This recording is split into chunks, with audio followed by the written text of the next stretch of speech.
जय श्री कृष्ण। नमस्कार। श्रीमद् भगवद गीता के अध्ययन की श्रृंखला में पांचवें अध्याय कर्म संन्यास योग के आज के सत्र में सभी का स्वागत एवं अभिवादन। ओंकार की नाद के साथ प्रार्थना करेंगे।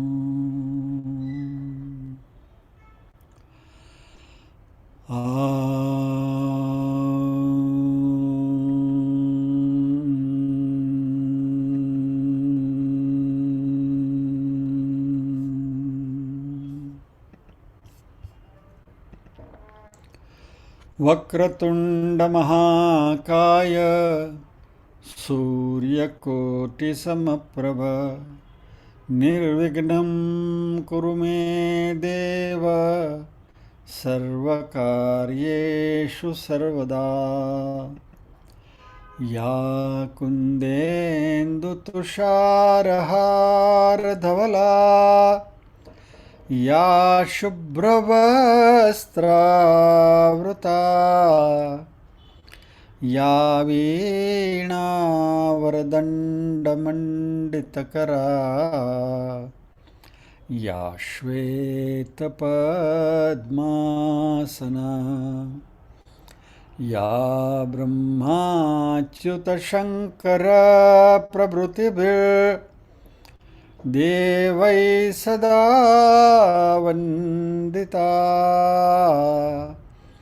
सा मां पातु सरस्वती भगवती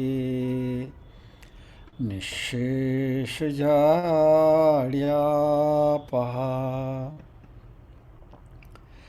वसुदेवसुतं देवं कंसचाणूरमर्दनं देवकी परमानन्दं कृष्णं वन्दे जगद्गुरुम्। ॐ सहना भवतु सहनौ भुनक्तु सह वीर्यङ्करवावहै तेजस्विनावधितमस्तु मा विद्विषावहै। ॐ शान्ति शान्ति शान्तिः। यत्र योगेश्वर कृष्णो यत्र पार्थो धनुर्धरः तत्र श्रीर्विजयो भूतिर्ध्रुवा नीतिर्मतिर्मम।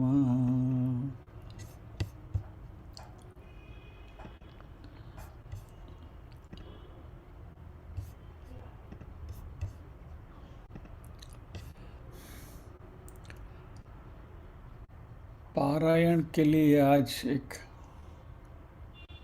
नया एक्सपेरिमेंट करते हैं। रीना जी आप करेंगी? जनक भाई एक minute, let me first check with Rina ji. नहीं, जनक भाई are you willing? Okay, yes. Unmute करिए। जय श्री कृष्ण। जय श्री कृष्ण। अथ पंचमोऽध्यायः संन्यासयोगः। अर्जुन उवाच संन्यासं कर्मणां कृष्ण पुनर्योगं च संससि यच्छ्रेय एतयोरेकं तन्मे ब्रूहि सुनिश्चितम्। श्रीभगवानुवाच संन्यासः कर्मयोगश्च निःश्रेयसकरावुभौ तयोस्तु कर्मसन्न्यासात् कर्मयोगो विशिष्यते। ज्ञेयः स नित्यसन्न्यासी यो न द्वेष्टि न काङ्क्षति निर्द्वन्द्वो हि महाबाहो सुखं बन्धात् प्रमुच्यते सांख्ययोगो पृथक् बालाः प्रवदन्ति न पंडिताः एकमप्यास्थितः सम्यक् गुमयोर्विदिन्ते फलम् यत् सांख्ये प्राप्यते स्थानं तद्योगैरपि गम्यते एकं सांख्यं च योगं च यः पश्यति स पश्यति संन्यासस्तु महाबाहो दुःखमाप्तुमयो गतः योगयुक्तो मुनिर्ब्रह्म न चिरेणाधिगच्छति। आगे का मैं ले लेता हूँ। जय श्री कृष्ण जनक भाई। जय श्री कृष्ण। योगयुक्तो विशुद्धात्मा विजितात्मा जितेन्द्रियः सर्वभूतात्मभूतात्मा कुर्वन्नपि न लिप्यते नैव किञ्चित् करोमीति युक्तो मन्येत तत्त्ववित् पश्यन् शृण्वन् स्पृशन् जिघ्रन् नश्नन् गच्छन् स्वपन् श्वसन् प्रलपन् विसृजन् गृह्णन् निमिषन्नपि इन्द्रियाणीन्द्रियार्थेषु वर्तन्त इति धारयन् ब्रह्मण्याधाय कर्माणि सङ्गं त्यक्त्वा करोति यः लिप्यते न स पापेन पद्मपत्रमिवाम्बसा कायेन मनसा बुद्ध्या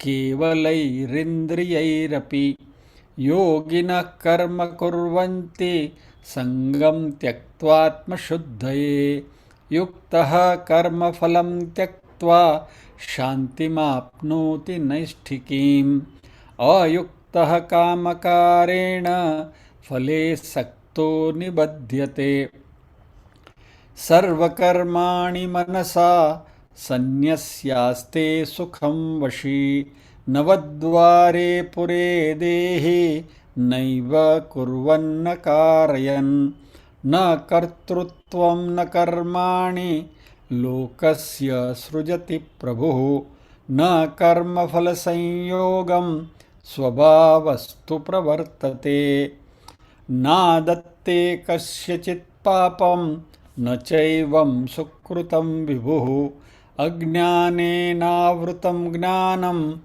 तेन मुह्यन्ति जन्तवः ज्ञानेन तु तदज्ञानं येषां नाशितमात्मनः तेषामादित्यवज्ञानं प्रकाशयति तत्परम् तद्बुद्धयस्तदात्मानस्तन्निष्ठास्तत्परायणाः गच्छन्त्यपुनरावृत्तिं ज्ञाननिर्धूतकल्मषाः। यहाँ तक हमने किया है।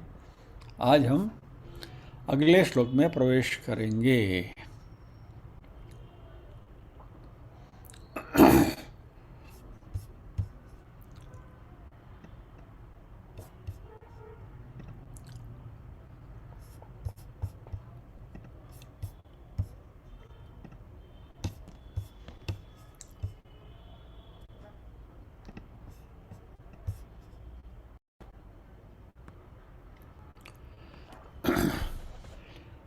विद्या विनय संपन्ने, I will look at your lip movements. विद्या विनय संपन्ने ब्राह्मणे गविहस्तिनि, ब्राह्मणे गविहस्तिनि, ब्राह्मणे गविहस्तिनि शुनी चैव स्वपाके च, शुनि चैव श्वपाके च पंडिता समदर्शिनः पंडिता समदर्शिनः। पूरा श्लोक एक बार मैं बोलूँगा, 2 बार साथ में दोहराएंगे। विद्या विनय संपन्ने ब्राह्मणे गविहस्तिनि शुनि चैव श्वपाके च पंडिता समदर्शिनः। 2 बार साथ में बोलेंगे। विद्या विनय संपन्ने ब्राह्मणे गविहस्तिनि शुनि चैव श्वपाके च पंडिता समदर्शिनः। Once more. विद्या विनय संपन्ने ब्राह्मणे गविहस्तिनि शुनि चैव श्वपाके च पंडिता समदर्शिनः।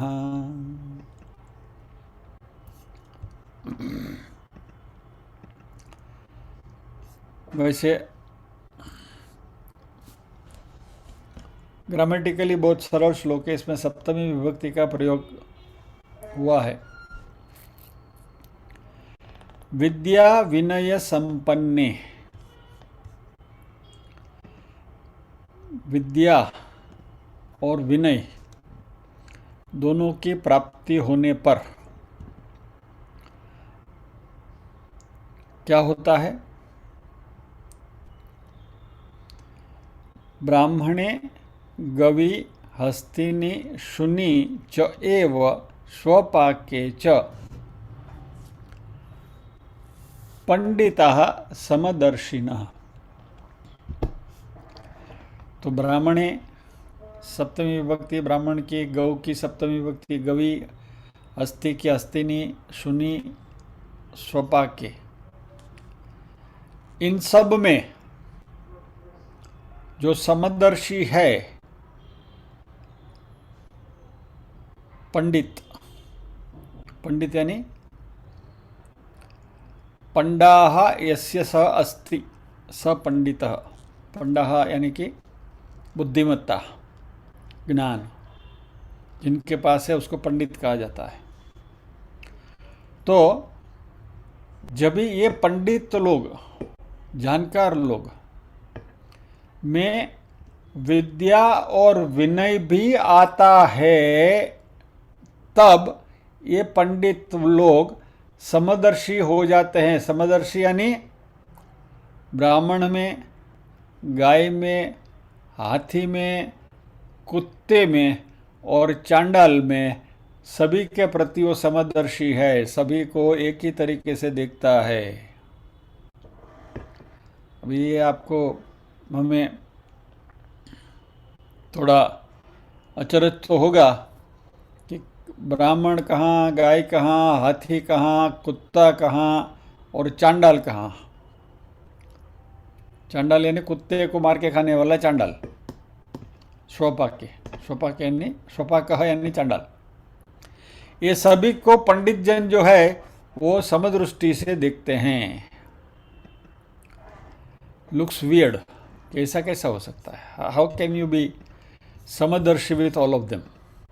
चाहिए, आइए इसको हम समझने की कोशिश करते हैं।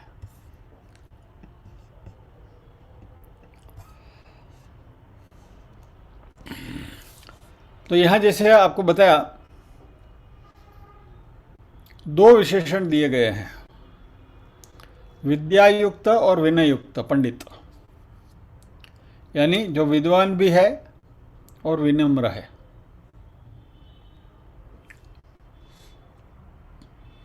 और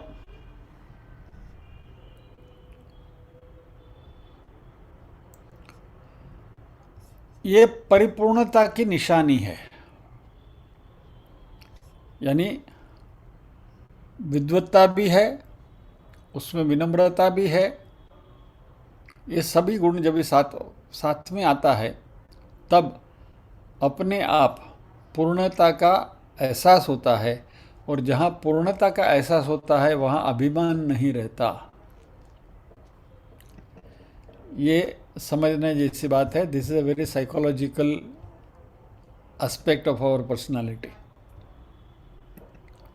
अभिमान कब होता है? जब हम अपने आप को दूसरे किसी से किसी पर्टिकुलर एस्पेक्ट में ज़्यादा श्रेष्ठ समझते हैं, तभी अभिमान आता है। बराबर है? भला उसकी साड़ी मेरी साड़ी से सफ़ेद क्यों? मालूम है ना? रिन डिटर्जेंट कंपैरिजन। यानी जो दूसरे में नहीं है वो मेरे में है, तो मैं इस पर्टिकुलर एस्पेक्ट में दूसरे से ज़्यादा श्रेष्ठ हूँ। ये भाव जब भी आता है मन में, तभी अभिमान आता है। तो वह श्रेष्ठता रूप की हो सकती है, गुण की हो सकती है, धन की हो सकती है, सत्ता की हो सकती है, किसी भी प्रकार से। क्या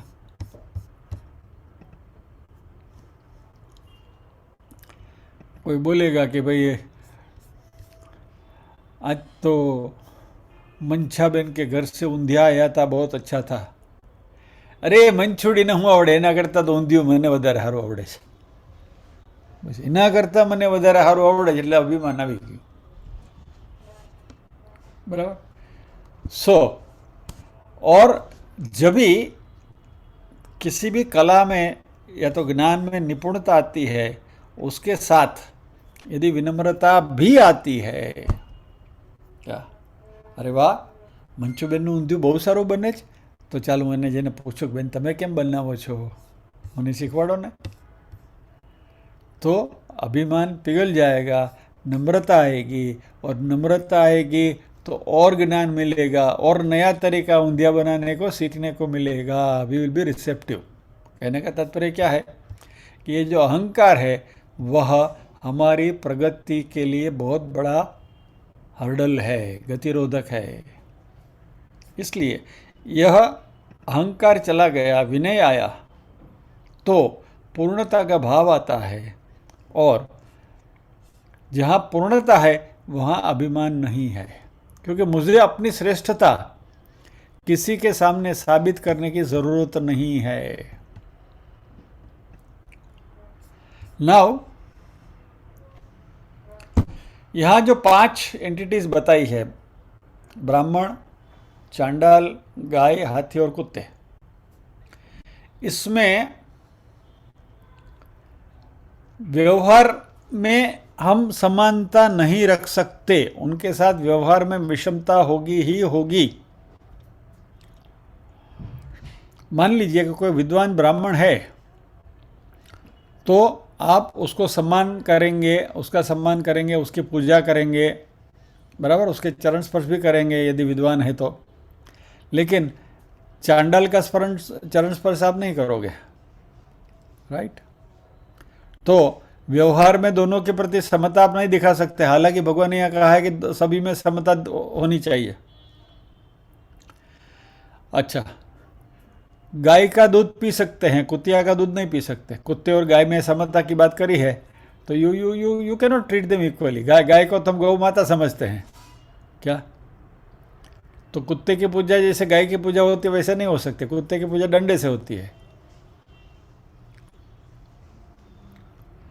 सवारी हाथी की हो सकती है, कुत्ते की सवारी नहीं हो सकती।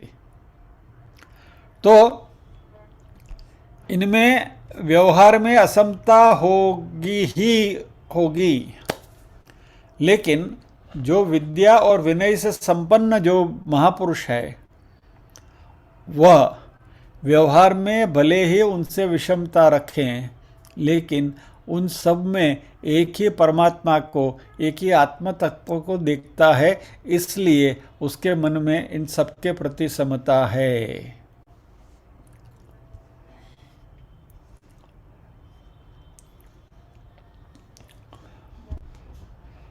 अभी एक सवाल हमारे मन में आएगा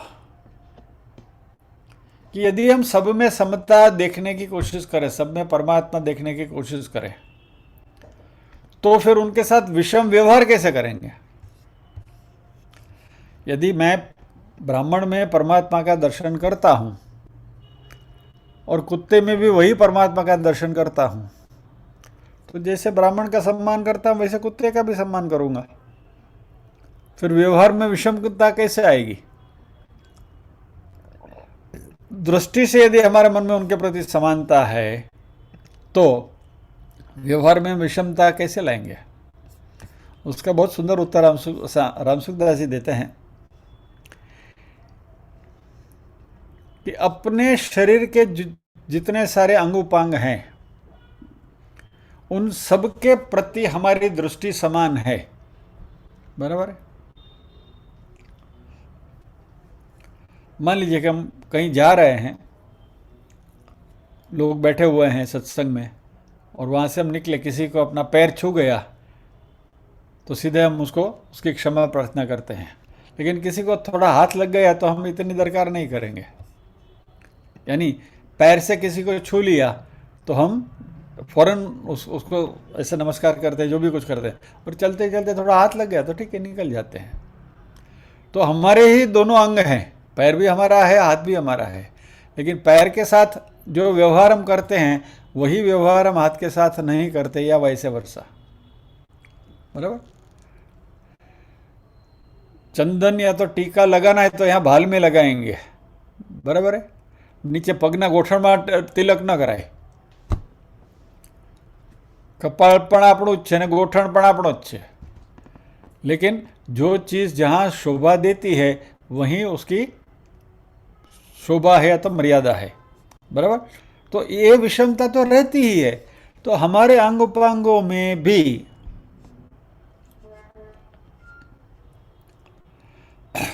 अच्छा, एक और एग्जाम्पल आपको बताऊं। हाथ, उंगलियां, एक ही हाथ में 5 उंगलियां हैं ना। अच्छा, किसी को ठेंगा दिखाओ, क्या भाव होगा?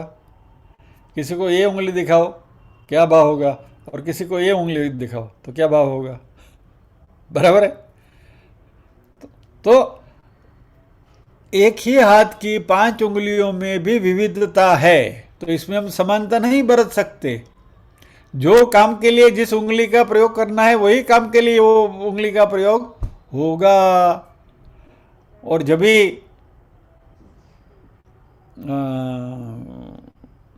सगाई की रस्म होती है तो रिंग फिंगर पे ही पहनाई जाती है, नहीं कि यहाँ ये रिंग फिंगर मान लीजिए कि अंगूठी थोड़ी छोटी आ गई और फिंगर में जा नहीं रहे तो ऐसा नहीं बोलो ठीक है जाने दो अभी यहाँ पहना दो, नहीं, अंगूठी बड़ी लेकर आओ, लेकिन जाएगी तो इसी फिंगर में। कहने का तात्पर्य यह है कि हमारे ही हाथ की 5 उंगलियां हैं, लेकिन इन 5 में भी हम समानता व्यवहार में नहीं बरत सकते। हालांकि हम इन 5 को इक्वली ट्रीट करते हैं। मान लीजिए कि कहीं कुछ काम करते करते अंगूठे में लग गया, या तो इस उंगली में लग गया या तो इस उंगली में लग गया, दर्द उतना ही होगा।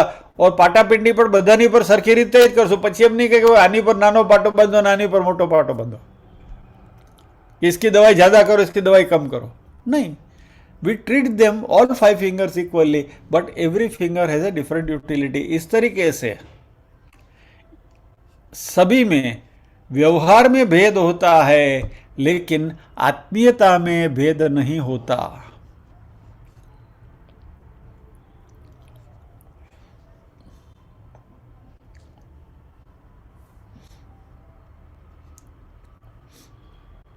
तो यहां कहने का तात्पर्य यह है कि ये सभी प्राणी जिनकी बात करी है उनके साथ व्यवहार में भेद होगा, लेकिन उनके प्रति हमारे मन में जो आत्मीयता है, जो प्रेम है, हित है, दया है वगैरह जो भाव है, उसमें फर्क नहीं होना चाहिए। यानी कि ब्राह्मण के प्रति हमारे मन में जो सद्भाव है, जो करुणा है, वही सद्भाव और वही करुणा कुत्ता और चांडाल में भी होना चाहिए। यानी कि किसी को भी जानबूझकर दुख पहुंचाने की हमारी वृत्ति नहीं होनी चाहिए।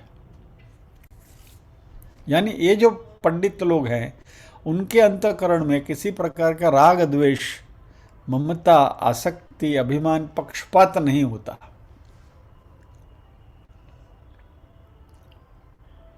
और जितना कष्ट वो अपने शरीर को पीड़ा होने से महसूस करते हैं, उतना ही कष्ट इन सब में, ये तो मात्र उदाहरण दिए 5 का, लेकिन प्राणी मात्र में जगत में जो भी है उनके प्रति ऐसा ही सद्भाव की वृत्ति रहेगी।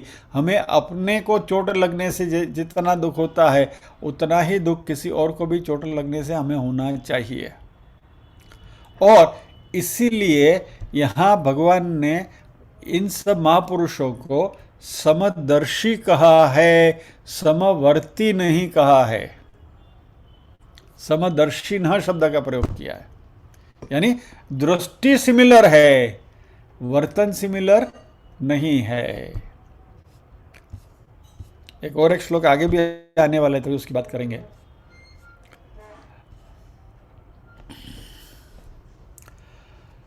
अभी सेक्युलरिज्म के बैनर के तले सबके साथ समान बर्ताव करो ऐसा प्रचार हो रहा है, और ये समता जो है वह कोई साधारण बात नहीं है।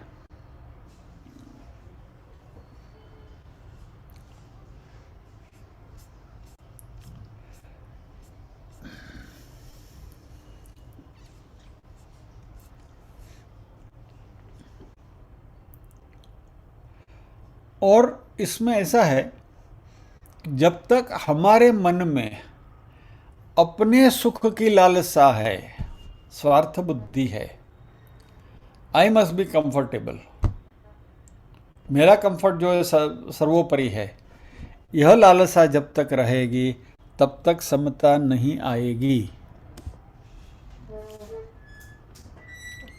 लेकिन यदि हमारे मन में ऐसा भाव आए कि दूसरों को हम कैसे सुख पहुंचाए, let us try to imagine a situation. चलो अभी मान लीजिए कि हम यहाँ 15 लोग उपस्थित हैं, राइट, और हमने तय किया कि चलो किसी एक रिसोर्ट में जाते हैं, वहाँ कोई एक अध्ययन का कार्यक्रम रखते हैं, और हम 15 लोग रिसोर्ट में गए। नाउ रिसोर्ट का जो मैनेजर है उसने 15 रूम की चाबियां टेबल पे रख दी, और हम सब ये सोचने लगे कि सबसे अच्छा रूम मुझे मिले, राइट। तो शू थाय? मूसातूसी थाय, राइट, छीना झपटी होगी। लेकिन हमारे सबके मन में ये भावना रहे, मुझे नहीं, मेरे से भी ज़्यादा अच्छा रूम मेरे साथी को मिलना चाहिए। नहीं, ये चाबी तू ले ले, ये तू ले ले, ये तुम ले लो, ये तुम ले लो। पूरा माहौल बदल जाएगा। Everyone wants to make the other person comfortable at the cost of his or her own comfort. लेकिन यदि हम अपने कंफर्ट के बारे में सोचेंगे तो समता नहीं आएगी, लेकिन दूसरे के कंफर्ट के बारे में सोचेंगे, then we all are equal. किसी को किसी से कुछ लेना देना ही नहीं है, फिर तो जो भी रूम मिले, जैसे भी सिचुएशन मिले, सबको साथ में रहना है। So the difference lies there कि दूसरों को कैसे सुख पहुंचे, उनको कैसे आराम मिले, उनको कैसे लाभ हो, उनका कल्याण कैसे हो, ये दृष्टि जब भी आएगी तो हमारे घर में ऑटोमेटिकली समता आ जाएगी।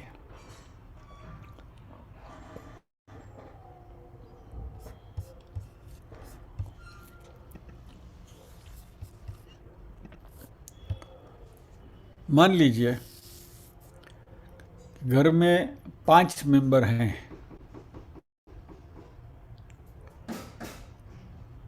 और 4 गरम गरम बटाटे वड़े आए हैं। अभी सभी ये सोचने लगे कि मैं गरम गरम लेकर खा लूं, तो क्या होगा? कुभाव पैदा होगा, अरे उसने ले लिया, देखो मुझे नहीं मिला, उसने ले लिया, मुझे नहीं मिला। लेकिन सभी एक दूसरे को बोला, नहीं तुम ले लो, तुम ले लो, तुम ले लो। तो अंत में क्या होगा? चलो बांट के खा लेते हैं। 4 है ना, 4 के 5 हिस्से करके खा लेते हैं। या तो कोई ज़्यादा फिलैंथ्रोपिक वाला होगा, नहीं नहीं आज मुझे भूख नहीं है, मुझे नहीं खाना है, तुम 4 लोग खा लो, बराबर है, समता आ गई, खींचातानी गई। सो अपने घर से ही हम शुरुआत कर सकते हैं कि हम अपने घर वालों को कैसे सुख और शांति पहुंचा सकें और उनके आनंद में हम हमारा आनंद महसूस करने लगे।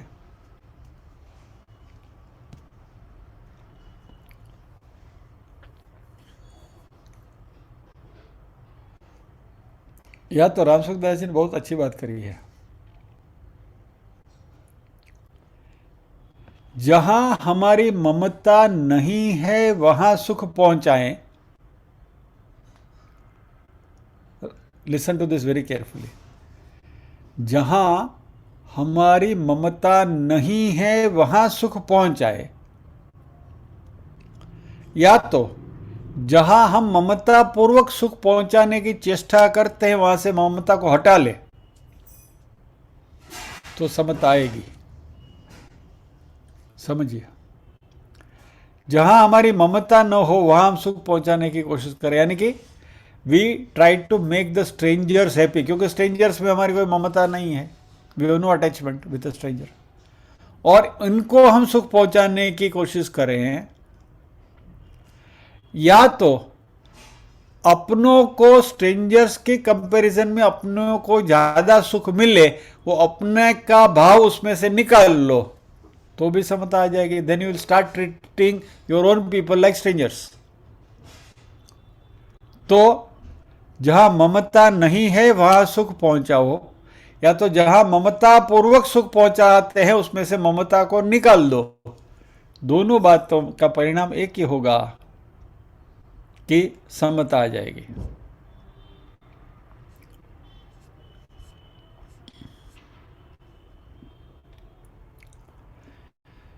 जिसके साथ हमारा कोई लेना देना नहीं है, कोई स्वार्थ नहीं है, वहां से किसी व्यक्ति से हमें कुछ मिलना नहीं है, ऐसे व्यक्ति के साथ भी यदि हम प्रेम पूर्वक व्यवहार करें,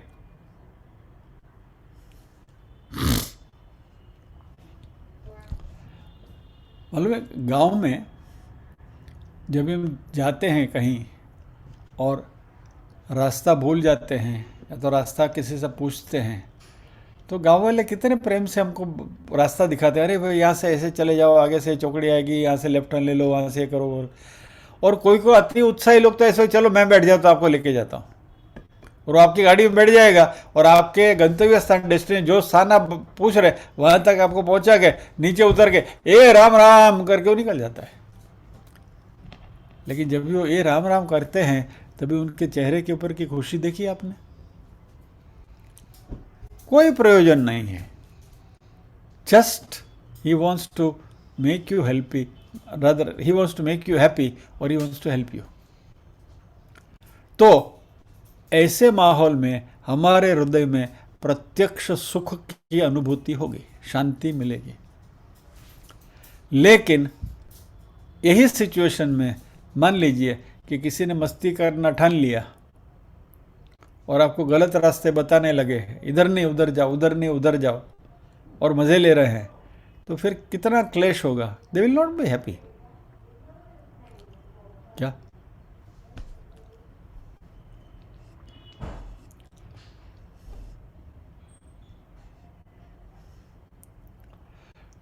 eight the cost of others मुझे सुख मिले, ये जो दृष्टि है वह ये सुख मिलेगा तो भी वो हमारा पतन करेगा।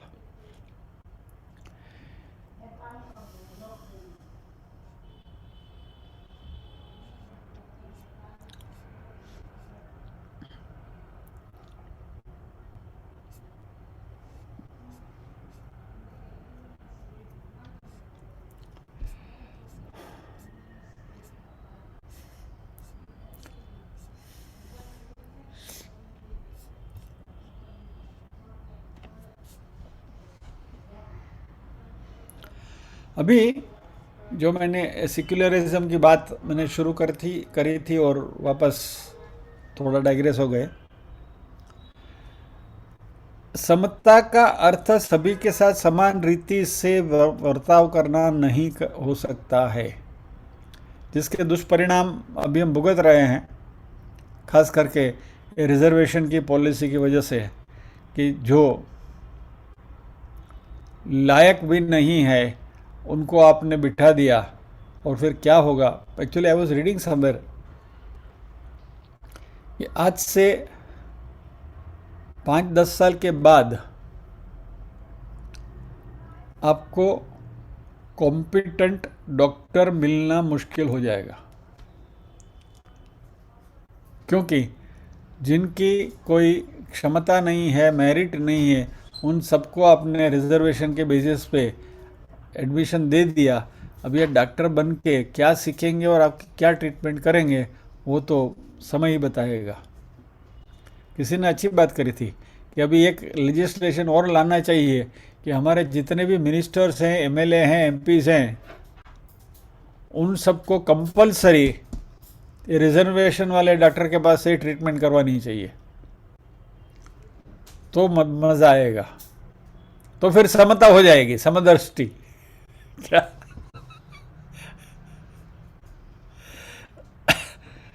अभी शास्त्रों के नज़रिए से देखें तो समान व्यवहार जो है वह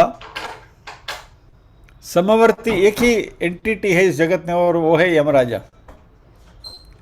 कोई भी हो, यमराजा के ट्रीटमेंट सिमिलर ही है, उसको उठा के लेके जाना बस। तो इस तरीके से यमराजा है, उनको समवर्ती कहा गया है। तो जो इस तरीके के समवर्तिकता का जो ये करता है, अनुमोदन करता है, वो व्यक्ति भी साक्षात यमराज ही है।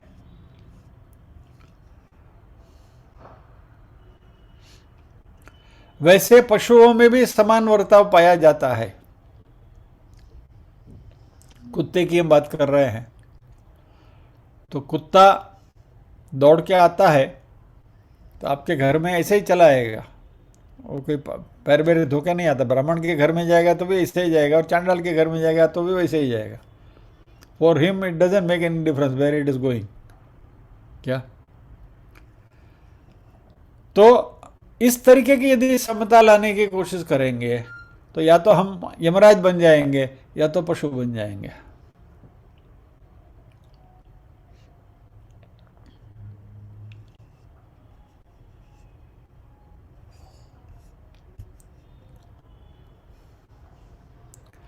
हमारा जो वर्णाश्रम है, ब्राह्मण, क्षत्रिय, वैश्य, शूद्र, इनमें सबकी अपनी अपनी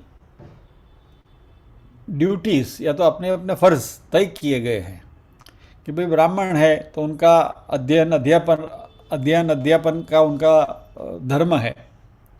क्षत्रिय रक्षा के द्वारा, वैश्य जो हैं they are suppose to do the value addition in the society. धन का कैसे बढ़ावा हो, संपत्ति का कैसे बढ़ावा हो। और शूद्र जो है वह क्योंकि क्वालिफाइड नहीं होते हैं तो अपने शारीरिक श्रम के द्वारा इनकी सेवा करते हैं। सभी अपनी अपनी जो ड्यूटीज़ है, अपना अपना जो कर्तव्य पालन है, उसमें समान रीति से सभी यदि प्रयत्न करेंगे तो ये समवर्ती हो जाएंगे। लेकिन हमारे लोगों ने अपने सीमित फायदे के लिए इन सबको एक दूसरे से लड़ाना शुरू कर दिया कि मैं तुम्हारा ये कर दूंगा, तुम मुझे वोट दे दो, मैं तुम्हें ये कर दूंगा, तुम हमें वोट दे दो। और इन द प्रोसेस क्या हुआ, सबके सब दुखी हो गए। ये पूरा संसार हमारा, ये तो हमारे देश की जो समाज व्यवस्था थी, जो बिल्कुल सुचारू रूप से चल रही थी, सब मिलजुल कर रहते थे, सभी त्यौहार अच्छी तरह से मनाए जाते थे, सुख था, शांति थी, सब कुछ था। लेकिन ये समवर्ती का जो ये विचारधारा सेक्युलरिज्म की आई, उसकी वजह से ये सारी सांप्रदायिक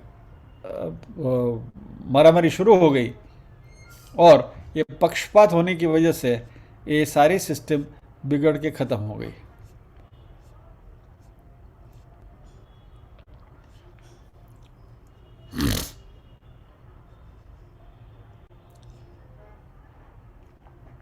तो ब्राह्मण, चांडाल, गाय, हाथी, कुत्ता, ये सभी they have some desires, they have some wants, कुछ न कुछ अभाव उनमें महसूस होता है, उसकी वजह से वो उनका स्वभाव बदलता रहता है। लेकिन जो परमात्मा का सत्य तत्व है उसको पहचानते हैं, वो कभी बदलते नहीं। और ज्ञानी लोग जो हैं वह इस सत्य तत्व को ही देखते हैं।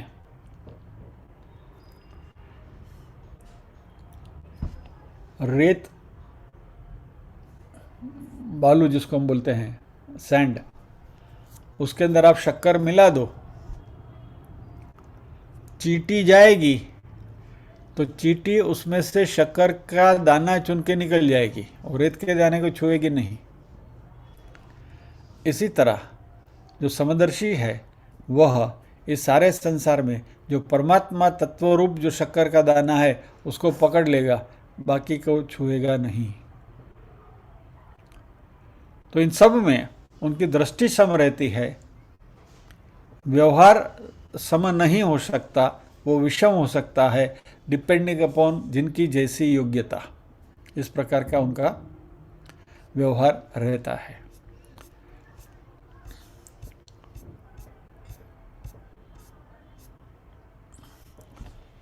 सो विद्या विनय संपन्ने ब्राह्मणे गविहस्तिनि सुनि चैव स्वपाके च पंडितः समदर्शिनः। आज हम यहीं रुकेंगे।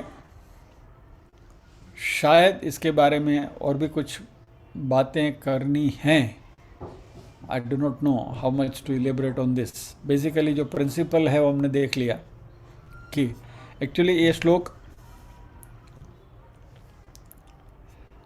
अगले श्लोक में जो भगवान बात कर रहे थे, तद्बुद्धय तदात्मा तन्निष्ठा तत्परायण गच्छन्ति पुनरावृत्तिम ज्ञान निर्धूत कल्मषा। तो जो ज्ञान निर्धूत कल्मषा की जो बात हुई थी कि जो ज्ञान से जिनके सभी पाप धुल गए हैं वह समदृष्टि हो जाते हैं, और ये समदृष्टि होने के बाद उनकी दृष्टि कैसी होती है उसका एग्जाम्पल भगवान ने इस श्लोक में 18वें श्लोक में दिया है।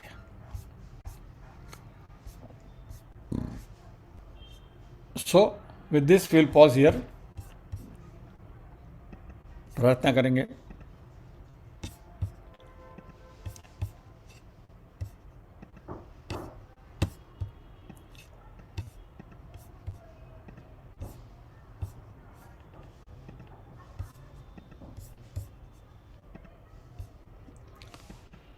ओम असतो मा सद्गमय तमसो मा ज्योतिर्गमय मृत्योर्मा अमृतंगमय। सर्वेषां स्वस्तिर्भवतु, सर्वेषां शान्तिर्भवतु, सर्वेषां मंगलं भवतु, सर्वेषां पूर्णं भवतु। लोकाः समस्ताः सुखिनो भवन्तु, लोकाः समस्ताः सुखिनो भवन्तु। नाहं कर्ता हरिः कर्ता, हरिः कर्ता हि केवलम्। ओम शांति शांति शांति। सभी के हृदय कमल में विराजमान परम कृपालु परमात्मा को वंदन करते हुए आज के सत्र को विराम देते हैं। अगले शुक्रवार फिर मिलेंगे, शायद इसी श्लोक के साथ या तो अगले श्लोक के साथ। जय श्री कृष्ण।